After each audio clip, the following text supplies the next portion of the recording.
your website now.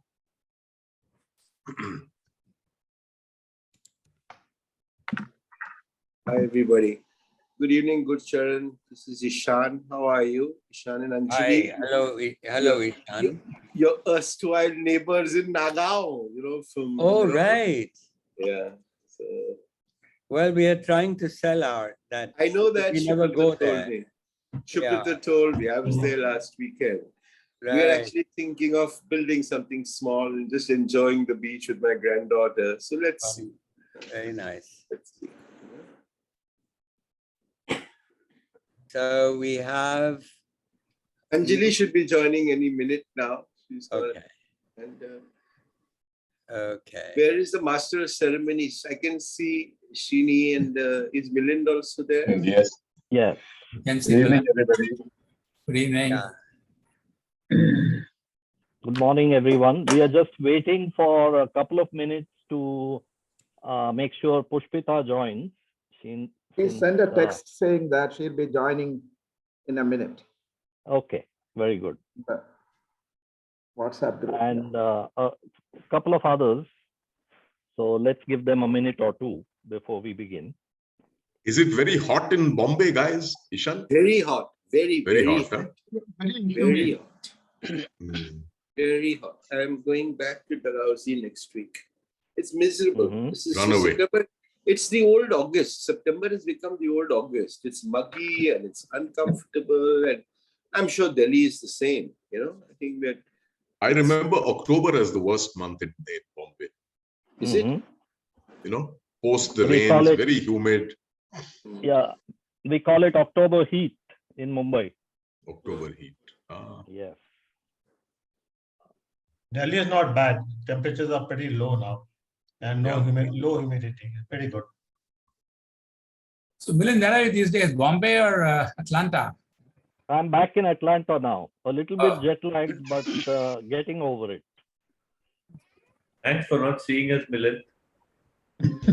Yeah, well, Yeah, he did his best. sorry about that.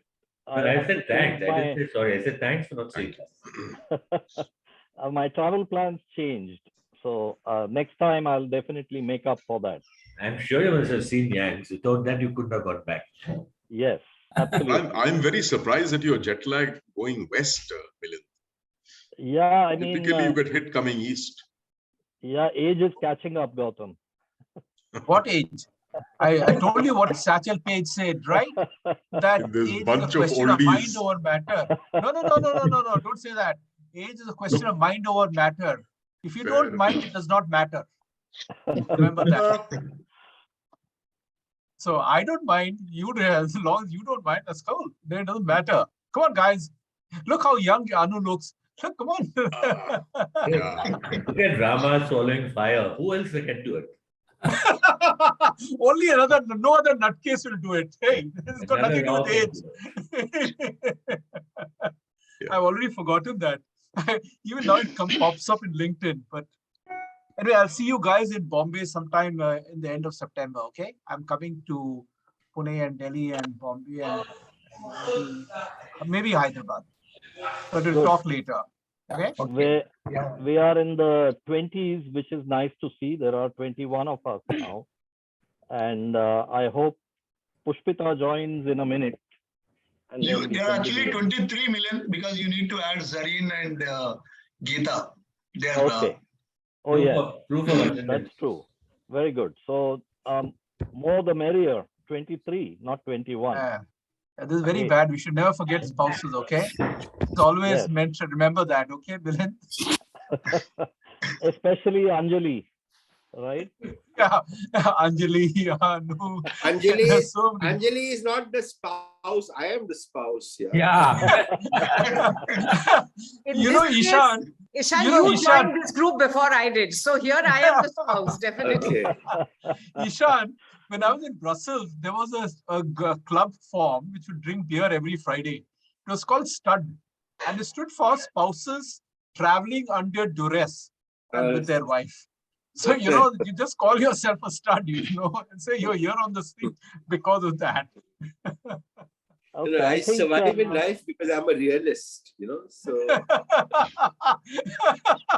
Anjali, what have you I, done? You really tamed him. I think, Rama, I you've got think, the right word for him. He's a stud. okay. Anjali, Okay. Anjali Gurcharan I is need- also on the call. Guys, if Monty is joined, should we start? Let's Yes. get started. Yeah, let's get Yeah. started. Behave, I think behave let's get yourself. started. Behave yourself. Keep Yeah, up I with think, Major while speak. Pushpita should be here in a minute, but we should get going. So let me welcome all.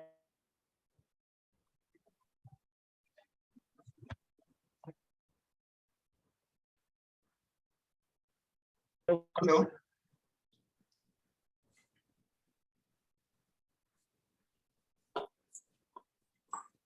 Can you see? And Yes, we can see but can't hear. We can see your screen. And hear now. Yeah.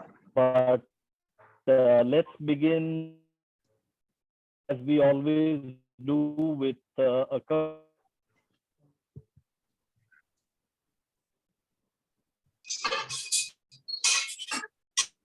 There's some quadrant has come up.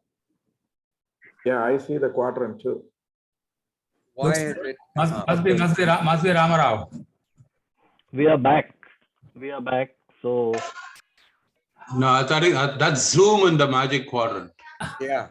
2021. Oh, it's Zoom, is it? I thought Block Cube. No, that's a different quadrant. Oh, that's a Okay. different 2x2. But Srinivas, are we supposed to do okay. something about Can we this right start? now? yeah, we can start. Srinivas, we can start. Yeah. I think Srinivas needs to go to his My Meetings tab.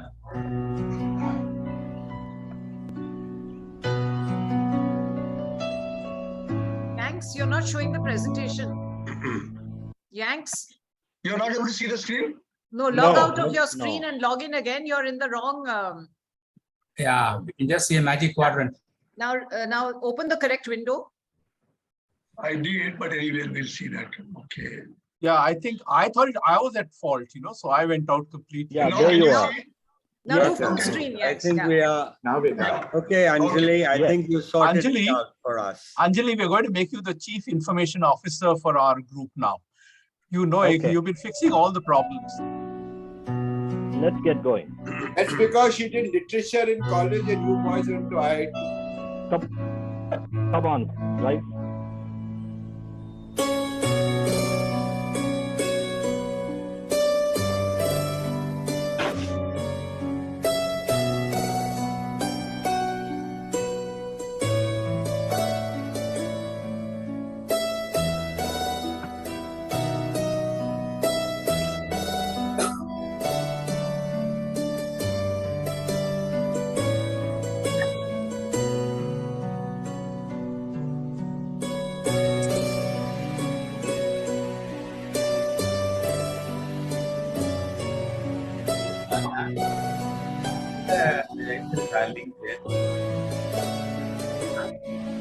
Hi guys.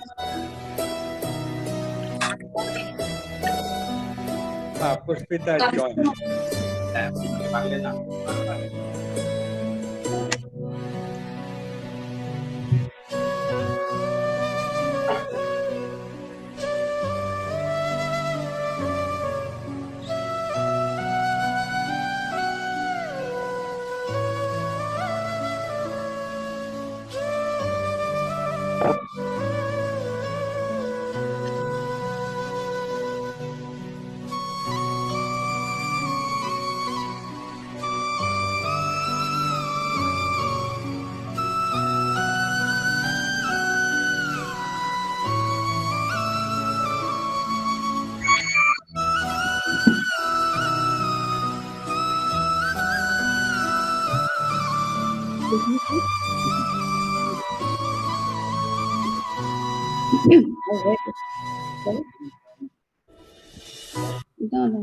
So we have successfully completed 2 years of book club.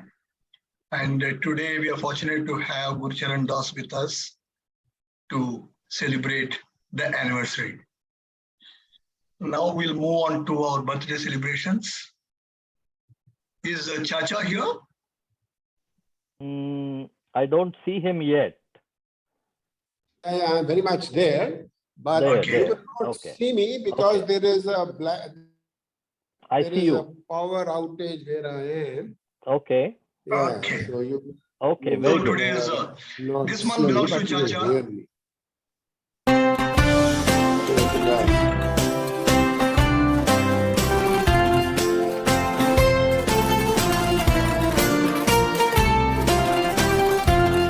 Happy birthday, Cha-Cha. Happy birthday to you. Happy birthday, happy birthday, happy birthday, Cha-Cha.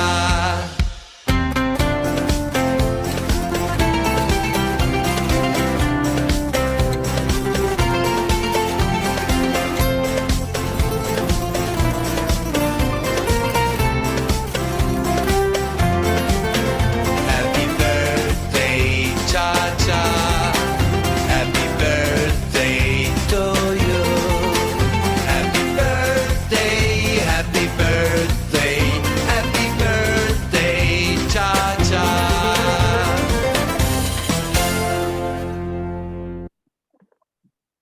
Happy birthday, Chacha. Happy birthday, Sandeep. Happy birthday, Chacha. Thank Happy you. birthday. Thank you very much. Thank Happy you very birthday. much. Thank you very much. Happy birthday, Chacha. Thank you very much. All of you. Happy birthday, Thank you. Chacha. Happy Thank birthday, you. Chacha. Thank you. Okay, now we move to the book selection, and this time, for a change, we are not going to read a book. We will be listening to a podcast for the during October for November session. V.V. Kumar has suggested 3 podcasts, and one has taken a clear lead. And finally, we are going to hear the podcast on the fixing Indian education. Mhm. Of course, we can listen to other 2 interesting topics like Indian women, the loneliness, and the winning elections, the business. Mhm. But we'll definitely be discussing fixing Indian education. That's And a on the great left-hand topic. side, you see a cutout of V.V. Kumar. There's a small trivia. And in IIT days, he was called Bumper. And the reason for that was there was a cricketer called V.V. Kumar who took 5 wickets in the first test versus Pakistan back in 61 in Delhi. And he was famous for bowling a lot of bumpers. In those days, it was relatively new. So now here also that he has thrown the bumper at us, and then we're not going to read, we're going to listen. It's an interesting innovation. Great. Very good. I think the topic is a great one to discuss in November. So thank you, Kumar. And now,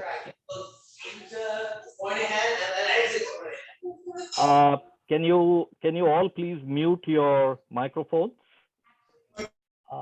So let me welcome Gurcharan Das.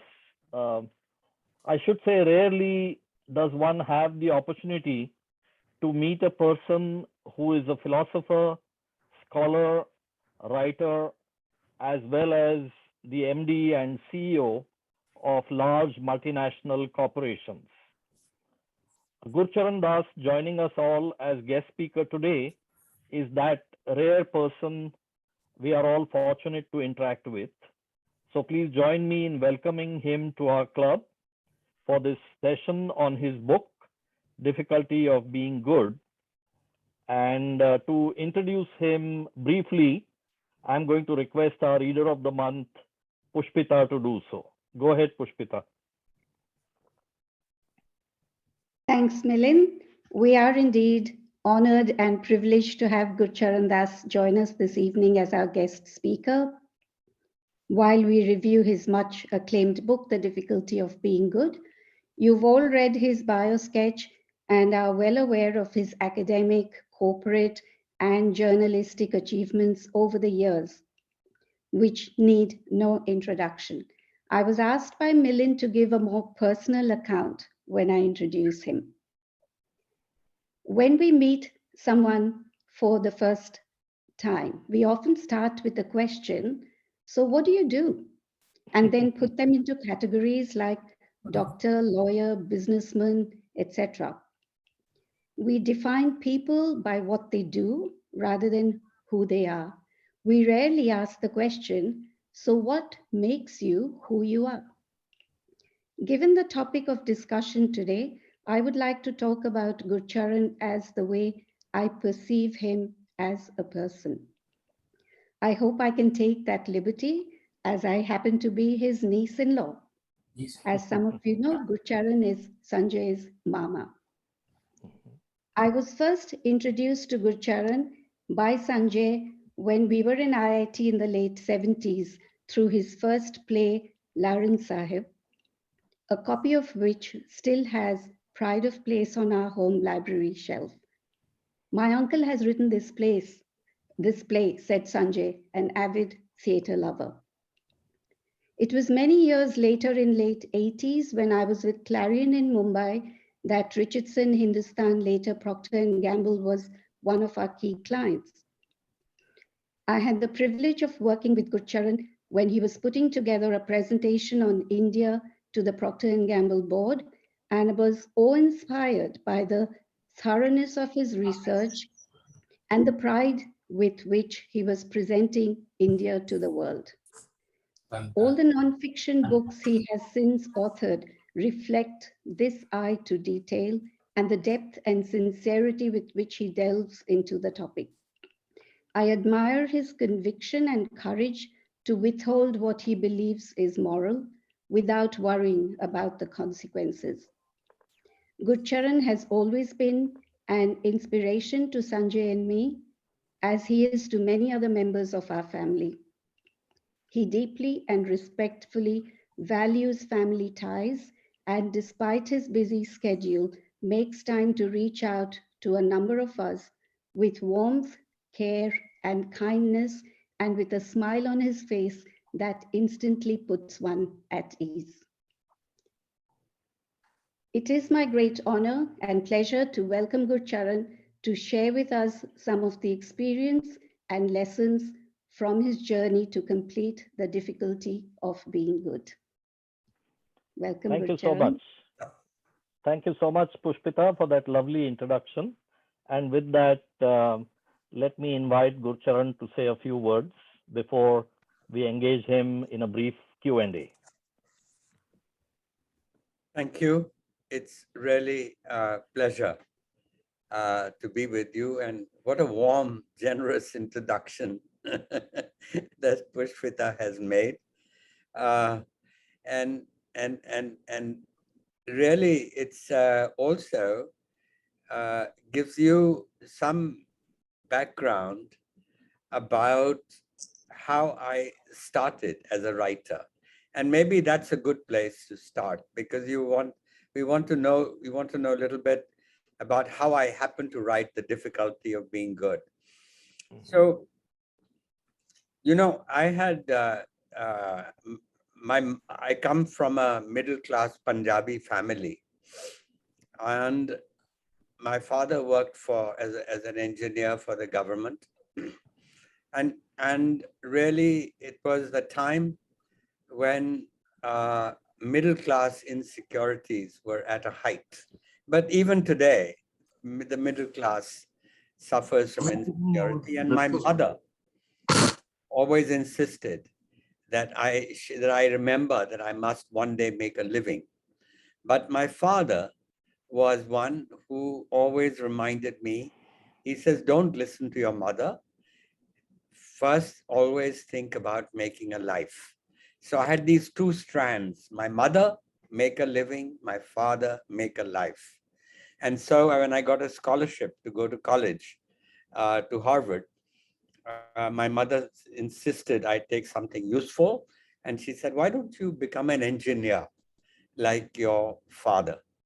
And so I arrived at Harvard, and I had to write down my major. And so I wrote engineering. And my tutor said, son, an older man, I was 17. He said, you know, down the river, there's a better school for engineering called MIT. You'll get a better engineering. So why don't you go there? Anyway, that didn't happen, partly because I got caught in the romance of the liberal education. And so I did Greek tragedy, I did Russian history, I did the European novel, I did Bauhaus architecture, I did Sanskrit, and graduated in philosophy, to my mother's horror. But when she learned that I had also got a scholarship to go to Oxford to do a PhD, she was a little bit relieved. However, just a few weeks before I was supposed to go to do my PhD, I asked myself, we lived in Chandigarh, and I was lying down on the ground looking at the sky. And I asked myself, did I really want to spend the rest of my life at that stratosphere of abstract thought?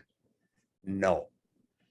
And I said I wanted a life of action and not just a life of thought. So I had no idea what that life of action was, but now my mother found a son who was unemployed at home. And this was very embarrassing to her because she had a neighbor across the street who used to remind her every day and ask her, "Thoda munda ki kar raha? What is your son doing?" And she would get very embarrassed. To save her embarrassment, I applied to the first advertisement that came in the newspaper, the Times of India. And it was a company that wanted to have trainees. I didn't know what a trainee was, but because I had no idea about business. But nevertheless, I applied to calm my mother. And I guess they got impressed with my Harvard degree and they gave me the job. And that's how I entered the business world. Didn't know how long I would last. Thought I was just going to go for dinner. But like the man who came to dinner, I stayed on, and I stayed on for 25 years. In fact, more, almost 30 years. Recording in progress. Anyway, very quickly, I also realized that I had to sort of keep in touch with the intellectual side of each of us has a thinking side and an acting side. So I began to read and I began to write and the write because I found I'd been reading all my life. It was time to give back something. And also I'd made notes, so it helped. Anyway, I wrote my first play, and that's what Pushpita was talking about.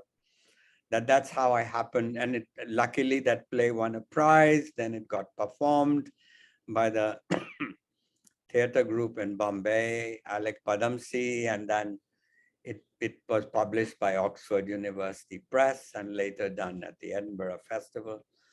So then at 25, I wrote my second play, and this was on Mirabai, and that was performed off Broadway, set to Meera Bhajans, was set to rock music. It became a rock musical, which I think is the greatest way to do Mirabai. I've been trying to persuade directors here that why don't you set it to the latest Bollywood musical idiom, her music. And but one has these are difficult times in India, so somebody might feel hurt. We have a big industry of hurt sentiments, so I'm not sure it's such a good idea. Anyway, the long and short of it is that by the time I always knew that my shelf life in the business world was going to be limited. And there came a time when I was at the world headquarters of the company. And I heard the news, I was a cheerleader for the 1991 reforms, but suddenly I heard on the NPR radio in the US that the reforms were in trouble. No one was really defending them. The left wing of the Congress party was attacking them. So were the leftists. And I got horrified. And I went to work that day. And while I was, on my desk were the market shares. I was head of global strategy at that point.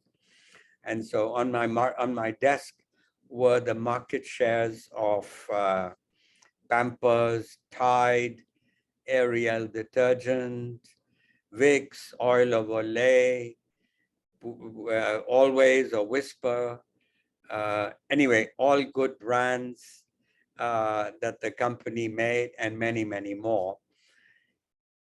And I looked out the window and I said, I saw the absurdity of my life, that here in India, there were huge things happening back at home, and the future of the country, as far as I could tell, was in stake. And here I was looking at the market share of Pampers.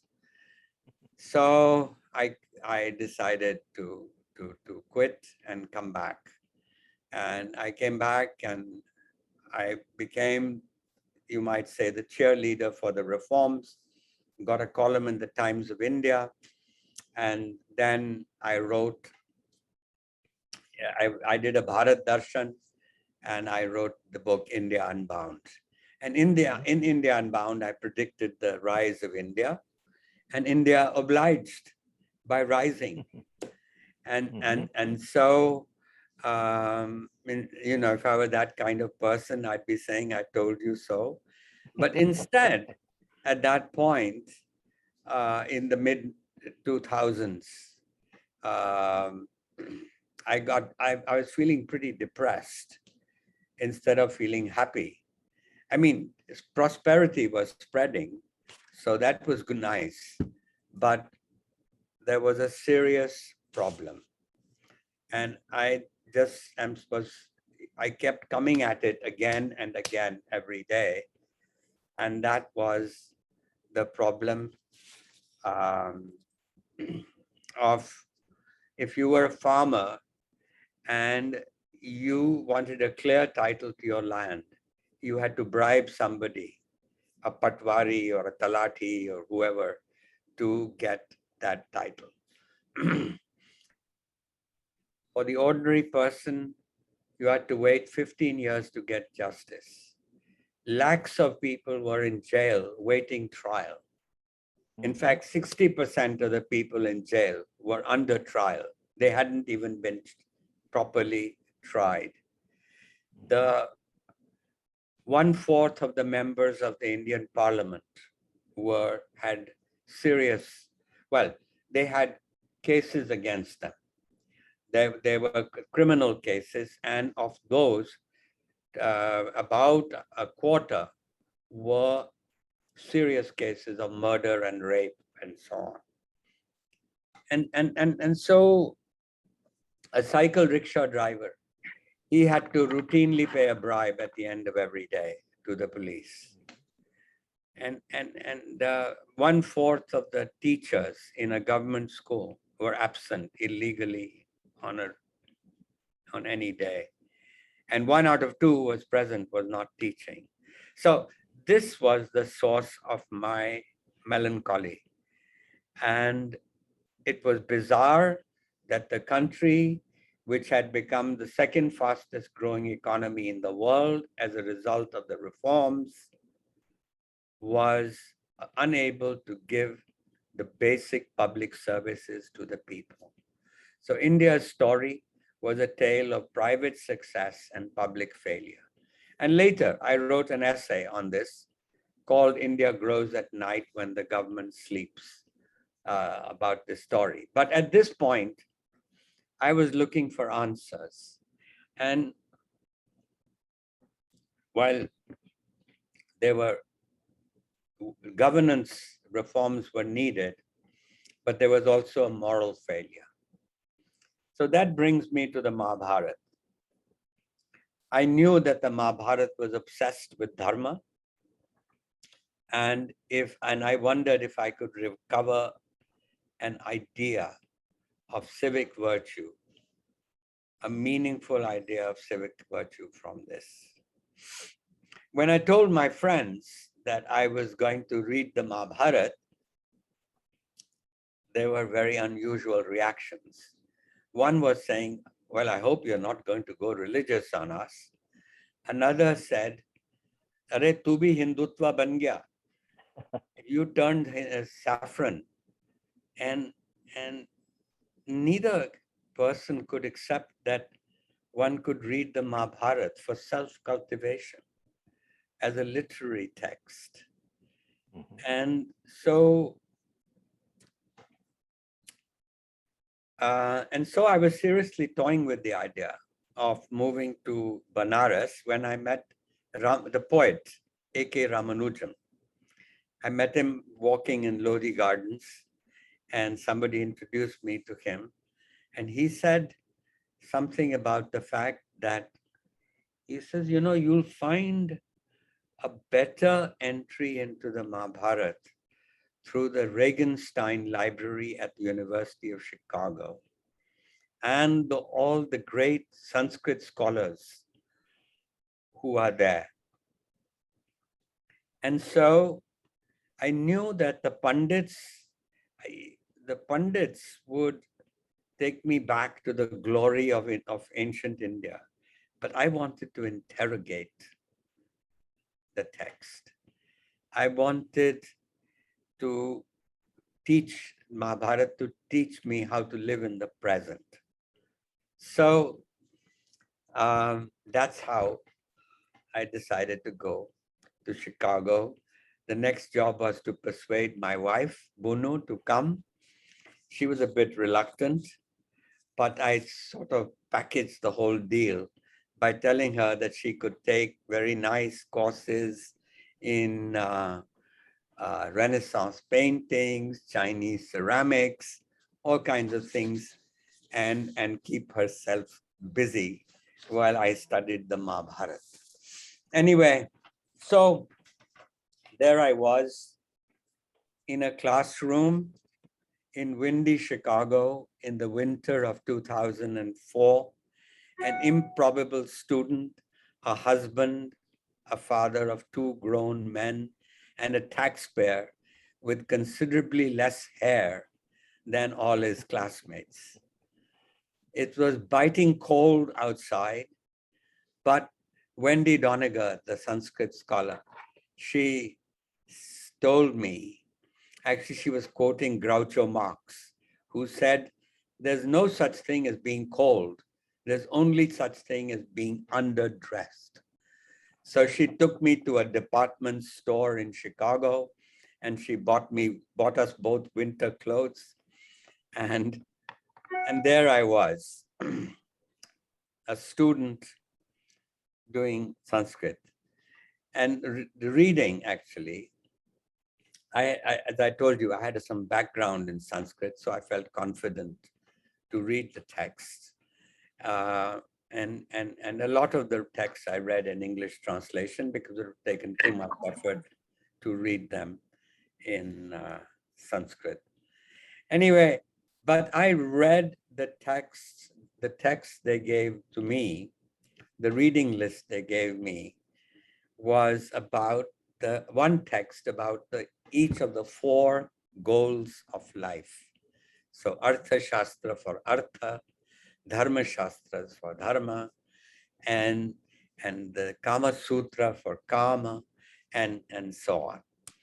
And so by the end of the first year, it was very clear that I had become dangerously addicted to the Mahabharata. And so one morning, I was reading in the library, and I felt so exhilarated that I couldn't contain myself. I ran excitedly from the library, climbed 271 steps to the tower of the Rockefeller Chapel. I don't know how many of you know the University of Chicago, but it was one of the exciting places. And I reached the tower at the top, looked at the sky, and imagined the magical bow of Arjuna slipping from his hands. And in the brutal magnificence of the battle formation of Kurukshetra, the great warrior was refusing to fight. And his debonair charioteer, the blue god Krishna, rising to the occasion, was trying to persuade him to follow the warrior's dharma. And this went on for 700 fratricidal verses to become the song celestial, the Bhagavad Gita. Anyway, most of you know what the Mahabharata is, but what interested me, not just the moving story, the witty and ironic moral dilemmas, but it was telling me the way I deceived myself, how I was false to others, how I oppressed other people, and how not only me, but all of us are deeply unjust in our day-to-day existence. So I decided to go into the elusive concept of dharma in the Mahabharata. And you know, it's a frustrating word. Now let me see how we're doing for time, because we started at 7:45.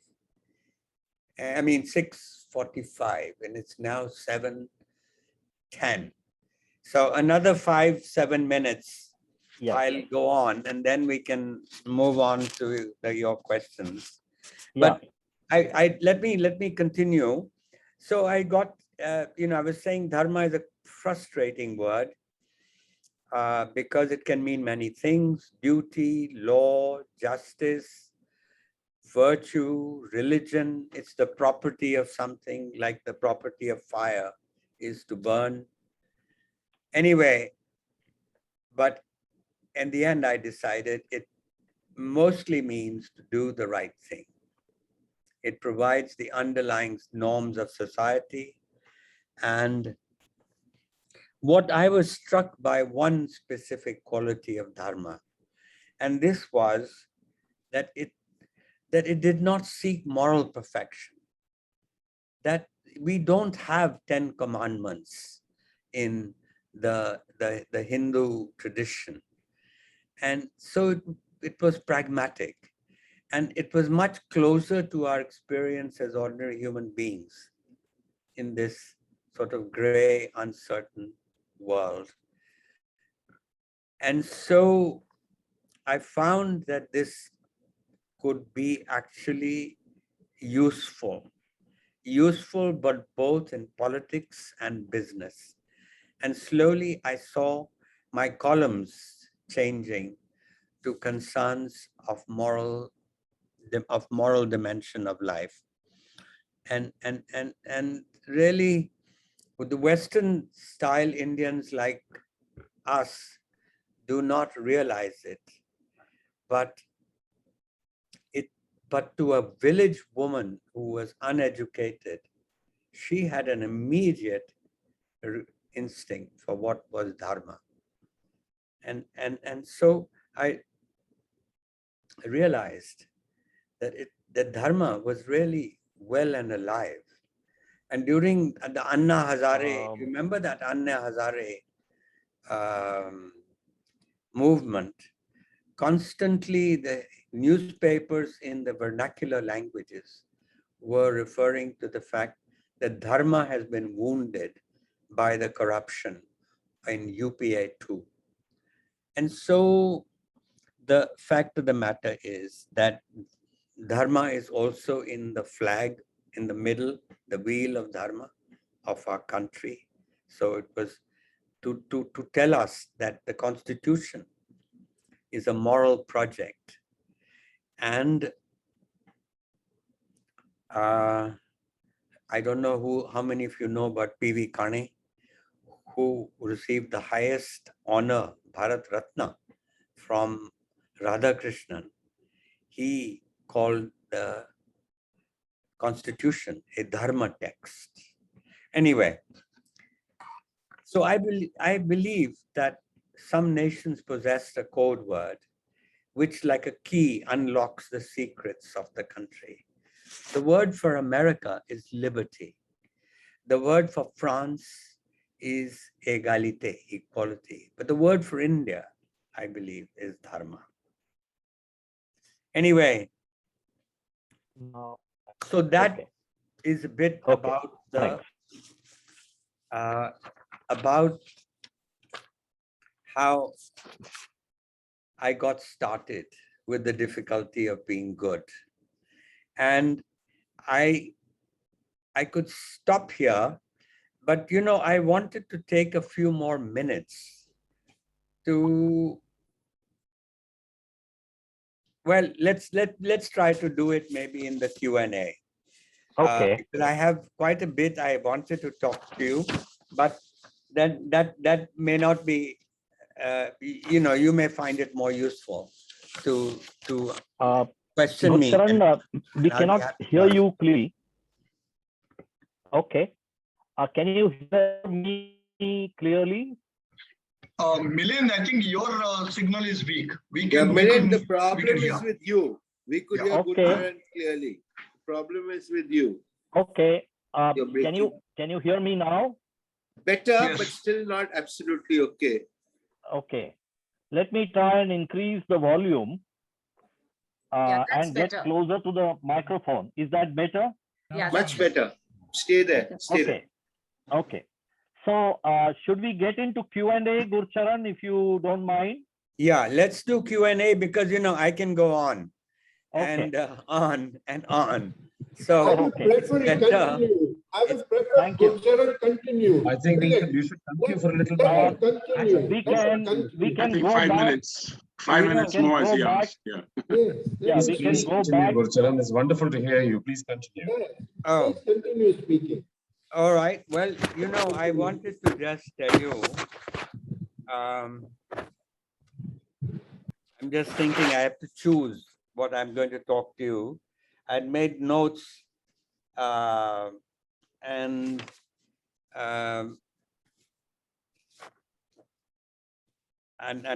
let me just, you know, let me just tell you one little story.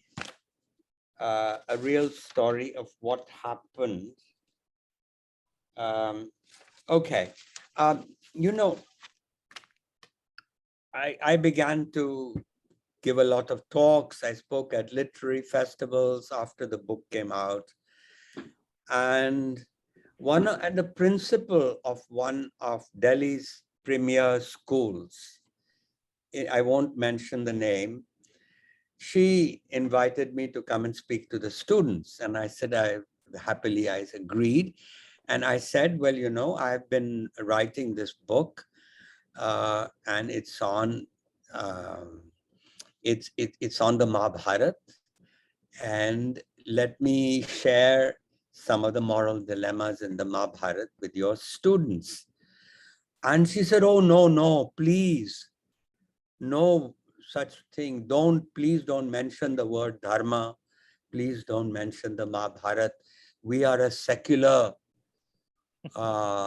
school and I'll be sacked by the board if you do this. And I said, my dear, I certainly don't want you to be sacked, but the Mahabharata is a literary text and every child in India knows the stories from his or her grandmother. And so, and I said to her that, look, the children in Italy read Dante. There's a lot of God in Dante. The children in England read Milton. There's a lot of God in Milton. The Greek children read the Iliad and the Odyssey, lots of gods in those, maybe not so many as in India. We have 330 million and no God can afford to feel jealous. And she said, no, please, we are a secular school.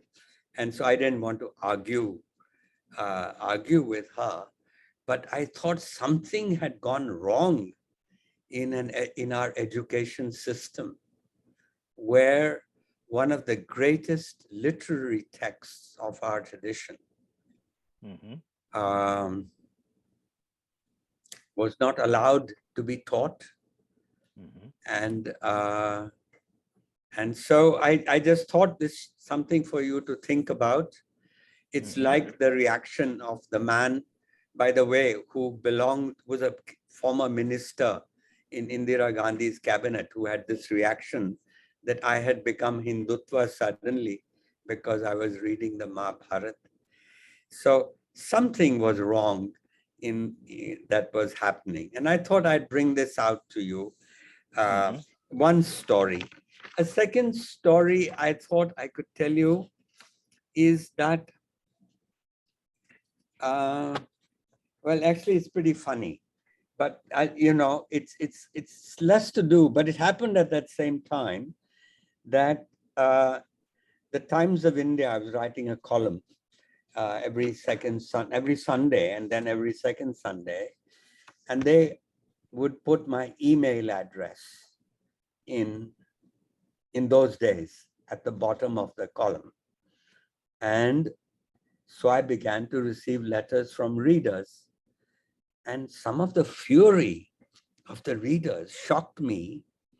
One outraged reader said that 2 of his articles had been rejected by the Times of India, and they had published a 4th-rate writer like Gurcharan Das. So I took the letter to the editor and I showed it to him, and he was sympathetic, and he said, well, you're not 4th-rate, but maybe 3rd-rate. And then he gave me an impish smile and sent me off. Another letter came from a reader in Mumbai who wrote with his long hand in elegant calligraphy, "You disgusting pig, Gurcharan Das. Unfortunately, I subscribe to the Times of India, because of which week after week, I have to read pig shit that you keep defecating, glorifying the reforms, glorifying globalization. And you guys don't realize that all companies are cheaters, they exploit the world." And then he was upset, and so he called me a free market bastard. Anyway, I'm giving you some colorful examples of the letters. Another one came from Nagpur, who complained that I was creating an unhealthy division in his family. He says, we all read the Sunday paper together as a family under the tree on Sunday mornings in our courtyard. We drink tea leisurely. There is harmony in our home until we read your column. Then we begin to argue and all peace is shattered. My wife always takes my son's side, and my son and I are drifting apart thanks to you. After these, I insisted on the Times of India to drop my email ID at the end of my columns. Anyway, so some fun and games. And finally, I wanted to just tell you that I used to get invitations from all kinds of people. And one of the most interesting invitations came to speak at a conference of Roman Catholic bishops on Dharma. And this was fascinating. And I went there, they're very respectful, they were genuinely interested. These were Christian bishops who were genuinely interested in the notion of Dharma. Anyway, from there, I flew to Chennai. And in Chennai, a most interesting thing happened. There was a bronze Nataraja from the 11th century, a Chola bronze, created in Tanjore. And I was admiring it when a barefoot South Indian lady in a 6-foot sari came from behind me, and without any self-consciousness, she put a vermilion tika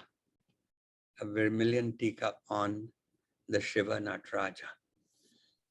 My first instinct was, what is she doing? This is not a temple, it's a museum.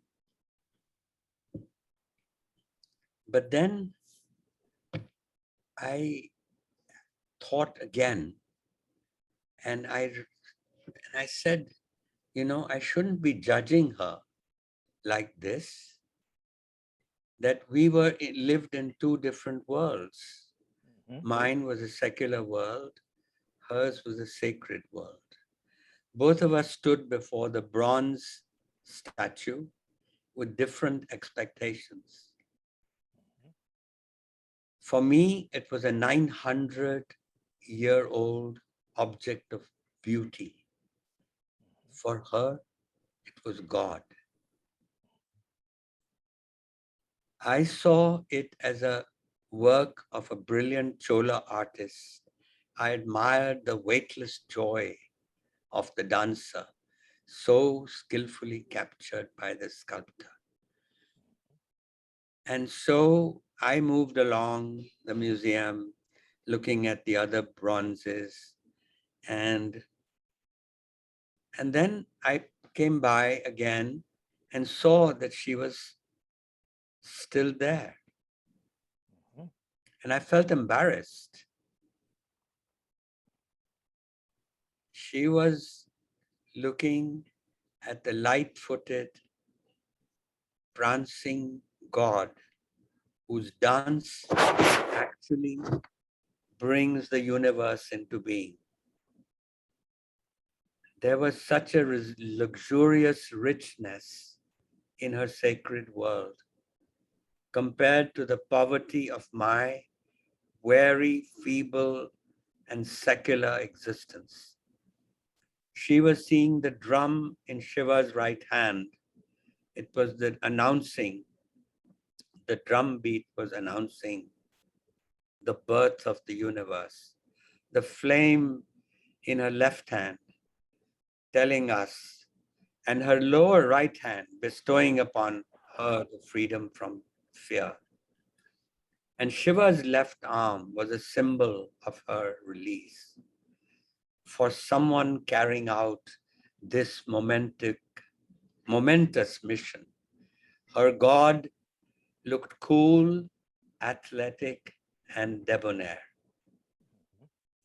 Now, I came from my father was a mystic, but he did not worship Shiva. It was in the Bhakti tradition.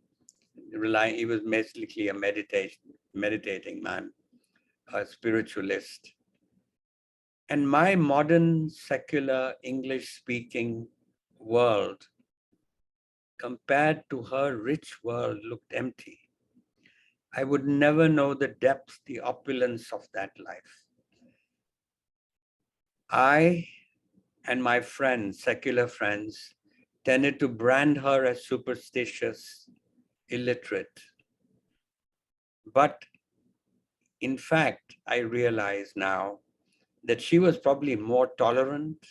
She was more accepting of diversity because she was capable of seeing God everywhere. I felt she had something to teach both the secularists of the Congress Party and the Hindu nationalists of the BJP. They might learn the real meaning of secularism from her. In my own world of museums, concert halls, and bookstores, there was plenty of search for beauty, but there was no place for the holy. So what I'm trying to illustrate is that my first reaction to her was this horrifying. What is she doing? This is a museum. This is not a temple. It made me think of myself once again. And I looked again at the statue of the Shiva Nataraja. He was still unperturbed, absorbed in the serious business of creating and destroying the universe. There was something new, however. Under his left leg, there was a marigold flower. So my advice to you, my friends, the next time the world gets too much for you, go and visit a museum. If you are not careful, you might also experience eternity. Thank you so much. The English-speaking elite like myself has embraced unthinkingly the Western ideal of secularism, which means the separation of church and state. However, the lady in the museum who saw God everywhere may actually have a secular temper more suited to the overflowing of religion in our country. So her mantra would be to respect all religions. Anyway, I leave it to you at that. I could talk, as I said, for a long time about many things, and you've read the difficulty of being good. So let's open this now, Milind, for a Q&A. Thank you. Thank you so much for your profound thoughts. And like my friends have said in the chat box, you speak as poetically as you write. So it's been a pleasure listening to you. We are going to take just 3 or 4 questions, not take too much of your time. But if I may, let me start with my question and then open it up for other questions. My question is a short one. I have been thinking about how we've traveled from the Krita Yuga to the Kali Yuga. And I read about this idea that the bull of Dharma stood on all 4 feet during the Krita Yuga.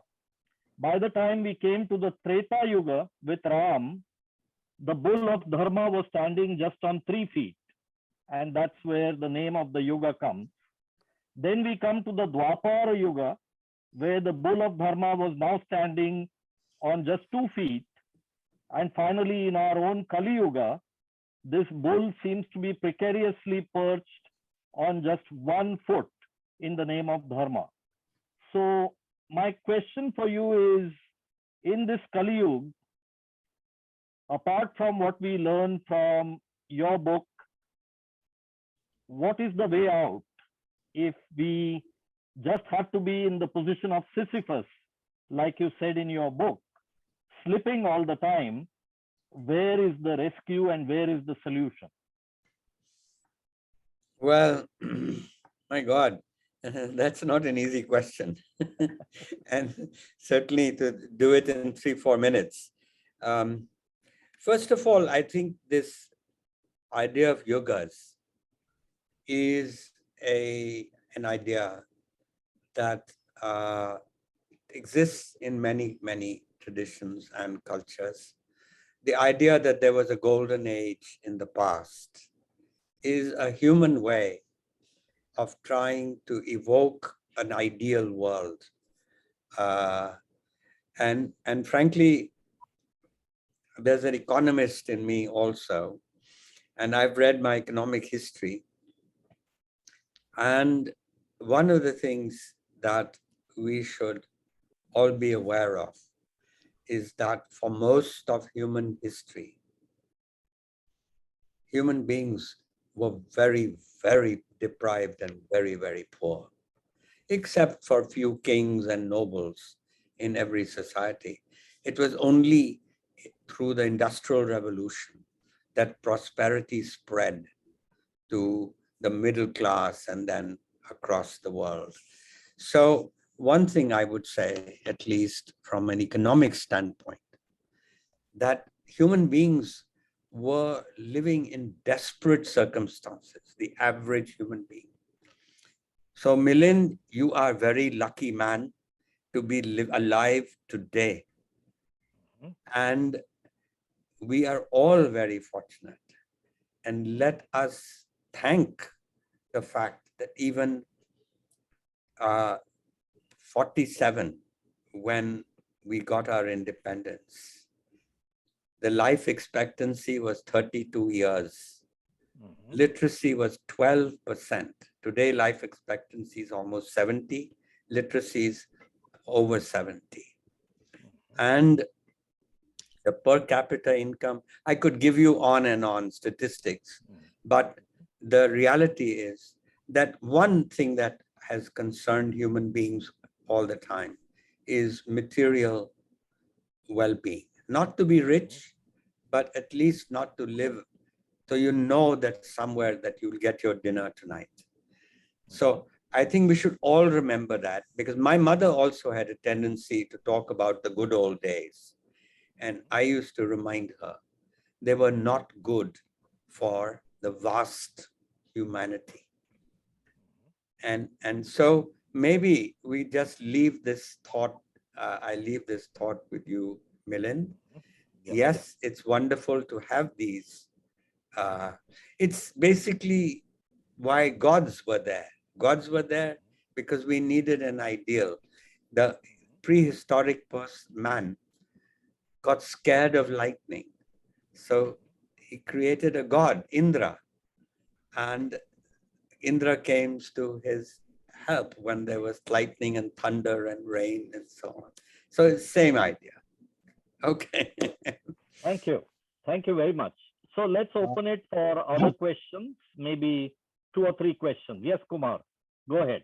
Okay, had one on Mahabharata, the earlier popular Indian author who was inspired by the Mahabharata. There's a great Indian novel by Shashi Tharoor. That was one. And the other, I think in your previous response, looks like you're conflating timelines. The yugas that Milind talked about. So just in terms of, if you are looking at Mahabharata as historical, what is the timeline? And, you know, the whole Western economics is probably all of Kali Yuga. Sorry? The Western economics? Is probably all of Kali Yuga. In terms of early man deprivation was probably still in the Kali Yuga time frame and not the other yugas that where the bull is standing with more feet. Anyway, your question, just the first part of your question was what? About Tharoor. Mahabharata also inspired Shashi Tharoor to write the great the historical, you wanted to know the historical timeline.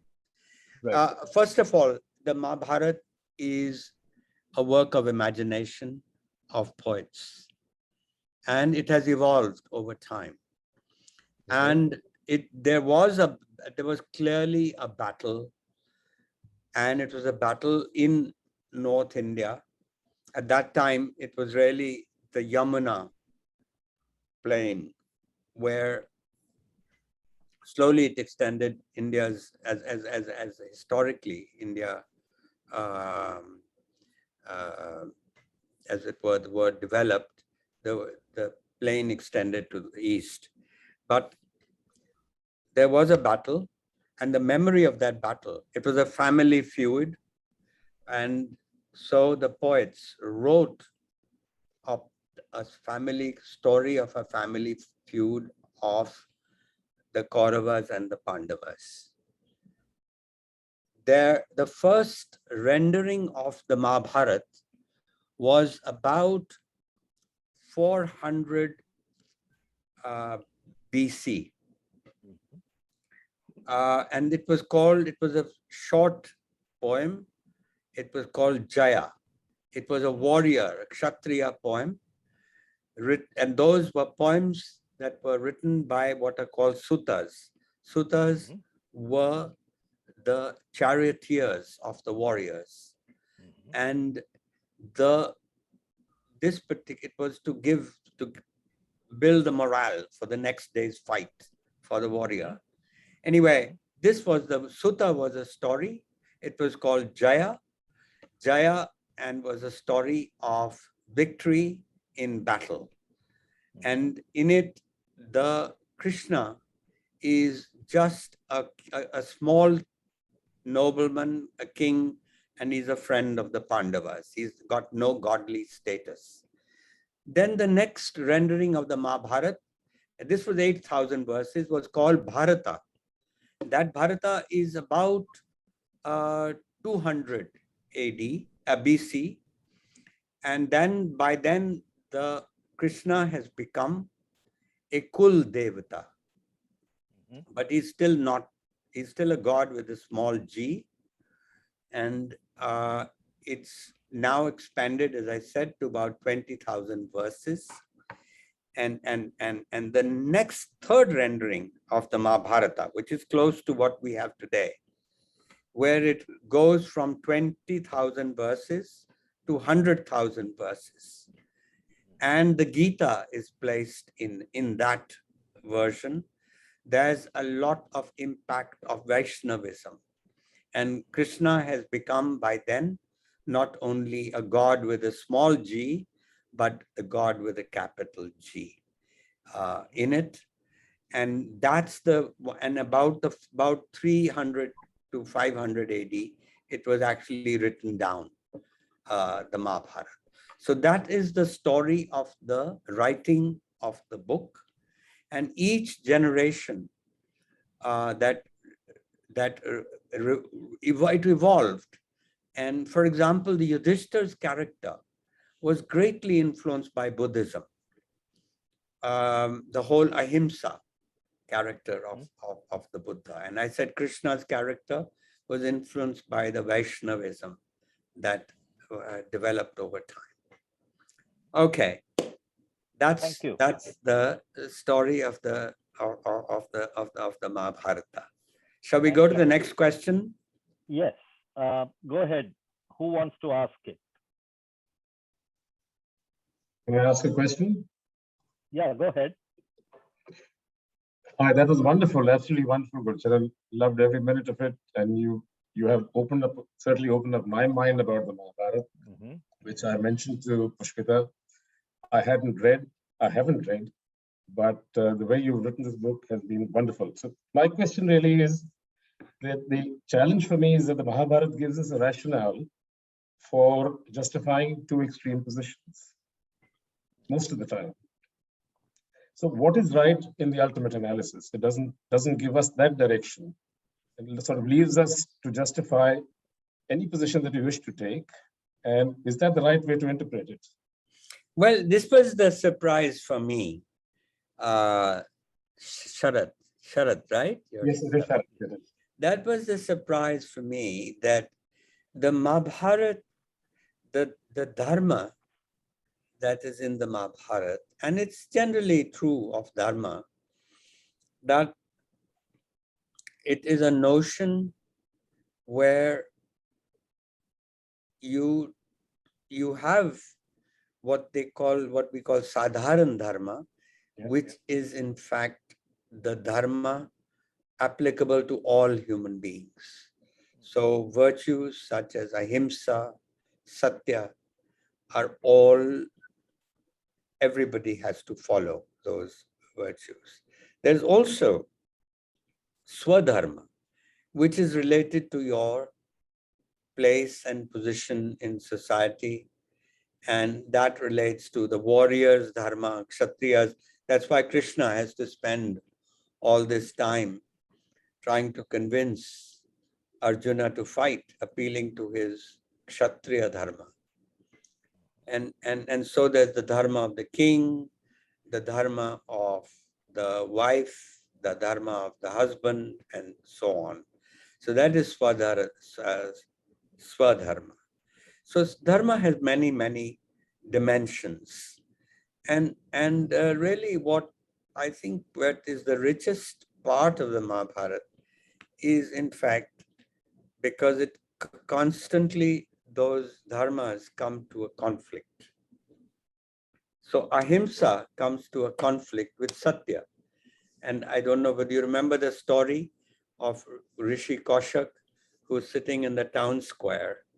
And he's a man who's known for never having told a lie. And so a man is running across the square And Rishi Kaushik knows who he is. He has been the witness to a crime, and soon enough, the criminals are running after this guy to kill him so that the witness disappears. And so they ask Kaushik, well, where did he go? And Kaushik, since he's never told a lie, he says he went there, and he's given him his death sentence. And then at the end, Rishi Kaushik lands in hell. And he says, but I've been such an honest man all his life. And the keeper of hell has to tell him, you idiot, that day, your dharma was to save the life of this man.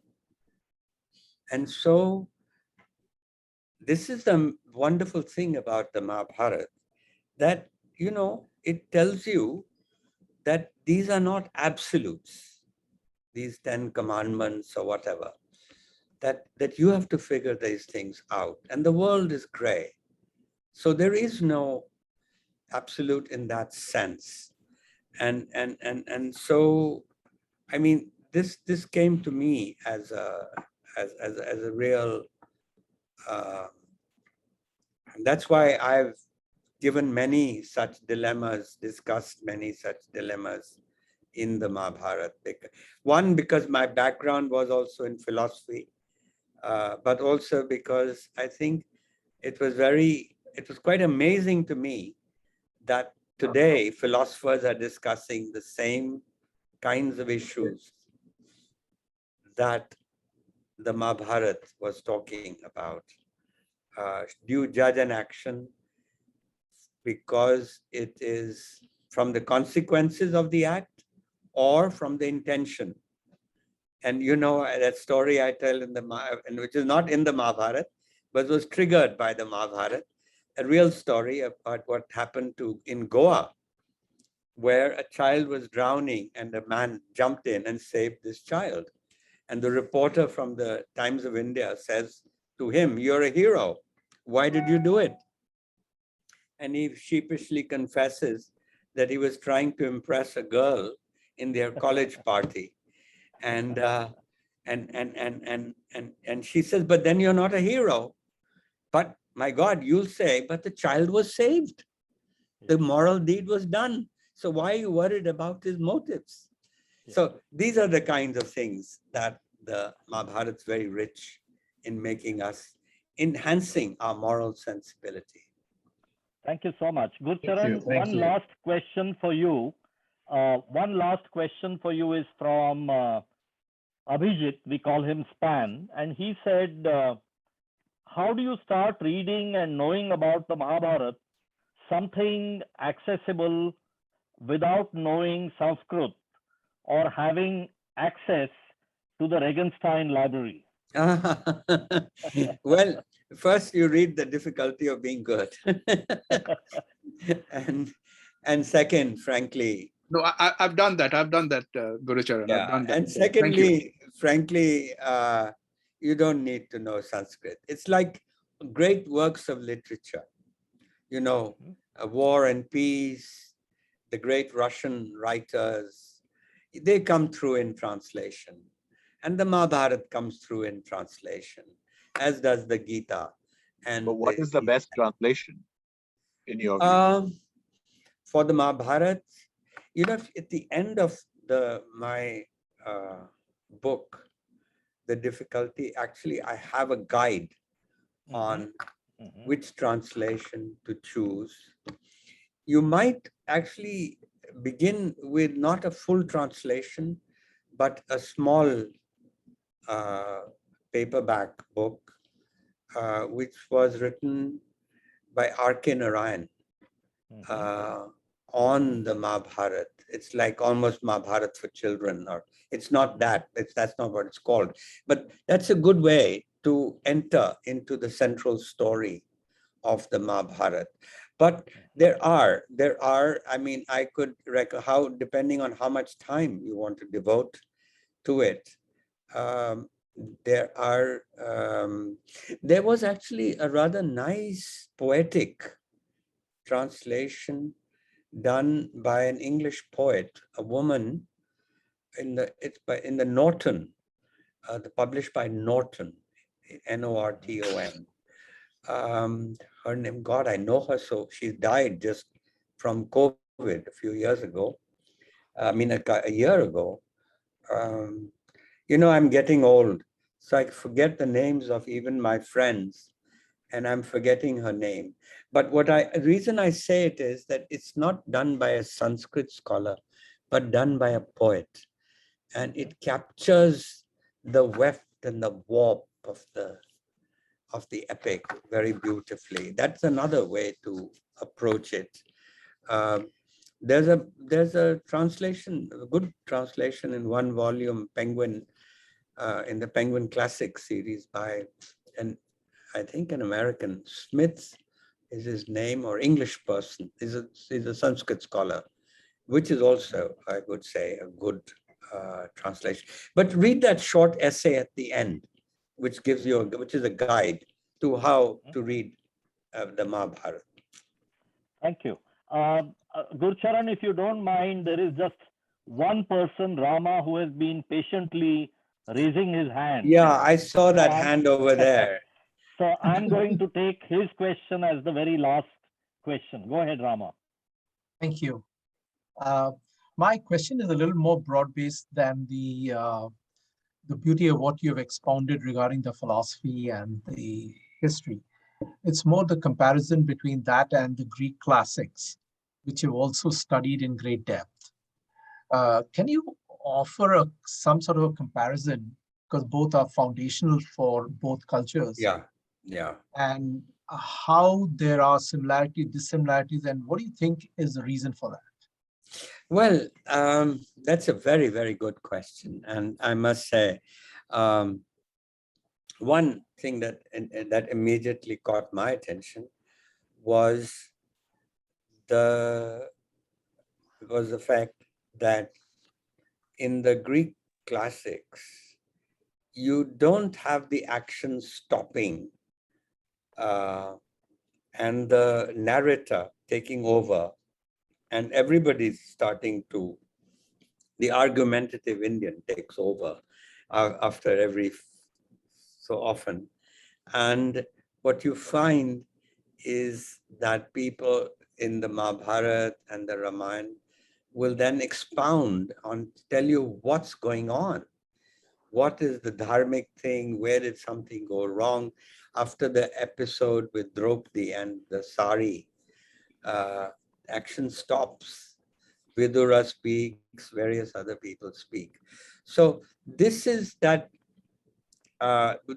difference. That's what actually attracted me, because I thought I got so much deeper understanding of dharma from this. I think the other thing is the Greek epics are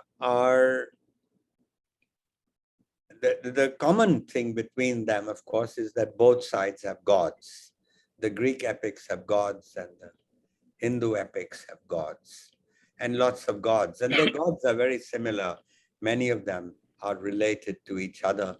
And I think some of you may already know that the Indo-European language system also means that Sanskrit, the old Iranian, the old ancient Greek, they are cousins. They were related. And there are hundreds of words in common between these languages. So the traditions also match. The Greek stories are very, very exciting. I mean, the Homer really was a genius. The thing about the Mahabharata also is that, I mean, in this sense, Ramayana is a more focused epic, and as a literary epic, it's far superior than the Mahabharata. But I find the Ramayana boring in comparison, because you have the perfect hero, his wife is perfect, his brother is perfect, the Hanuman is perfect.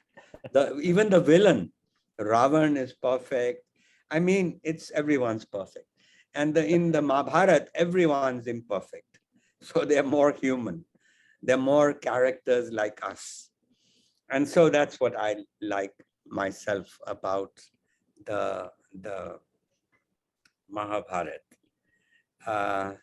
But I would suggest it to you that I happened to spend 4 or 5 years working on this book and reading the text, and I think it will live with me forever.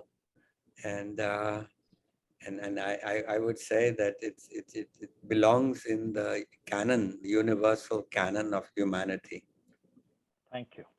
Thank you very much, Gurcharan. We've all found this a very rewarding experience. I wish you could see everything that is being written in the chat. And Pushpita is going to communicate all of that to you. Oh, great. After the session as a summary, so that you get to see our collective reactions to your thoughts, as well as the beautiful way in which you responded to our questions. So it's not the emails you get from Times of India, right? Not the